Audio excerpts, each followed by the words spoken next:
Ένατη ερώτηση και έχεις ακόμα και αυτό, αλλά θες δεν το χρησιμοποιάς και καν. Εντάξει, μια χαρά προς το παρόν. Ναι. Μόνο στο πρώτο μας έκαμε. Ήταν η πρώτη. Ναι, 1 μέχρι 11, Χριστιανά. 1 μέχρι 11. Να μην είπαμε το 7, πάμε με σειρά. Ναι, είπαμε το. Ωραία, πάμε στο 9. 9. Έχεις καταναλώσει ποτέ απαγορευμένες ουσίες? Σκέφτεται. Ναι, έχω δοκιμάσει. Έχεις δοκιμάσει. Ναι. Σε πιο μικρή ηλικία ή πιο μεγάλη? Ενήλικη. Ενήλικη.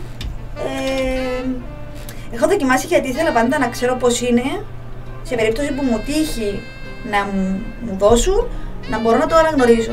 Και να σου πω κάτι, μια φορά να δοκιμάσα. Μία ή δύο, με ψέματα, ή μία ή δύο. Μπορεί να είναι και δύο. Και κάνει πολύ καλό. Τι εννοείς? Καλό, από την άποψη ότι ξέρω ότι μπορώ να το μυρίσω με δίπλα μου. Μπορώ να αναγνωρίσω ποιος δίπλα μου κάνει το συγκεκριμένο. Ναι, κάνει το συγκεκριμένο.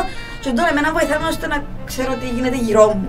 Στο πολλά κοντινό γύρω μου. Να βγω σε ένα κλαμπ να ξέρω να μου γίνεται δίπλα μου. Να μπορώ να το ελέγξω λίγο, να μπορώ να δω ότι κάπου ξεφεύγει ο διπλανός μου, να ξέρω για ποιο λόγο ξεφεύγει και να μπορώ να απομακρυνθώ. Και έτυχε μου. Αλήθεια. Έτυχε μου να βγω έξω και να δίπλα μου άλλο. Με το που το μύρισα να καταλάβω τι γίνεται. Και ύστερα που λίγο είδα ότι ξεφεύγει ένα συγκεκριμένο και λέω εντάξει, οκ, από τούτο πάμε να φύγουμε γιατί έχουμε άλλα προβλήματα. Ωραία. Εν προτρέπω κανένα να δοκιμάσει. Ναι, να το δούμε. Ήταν ερώτηση, παιδιά, απάντησε τη. Θέλω να είμαι ειλικρινής. Ναι, ειλικρινέστατη και χαίρομαι πάρα πολύ γιατί στο θα δεις τι θα πάθεις, έχει και συνέχεια. Έμεινε σου μια ερώτηση. Μια ερώτηση. Μια, τα γλιτώσουμε και καμιά και πειράζει. Αντί μια ερώτηση.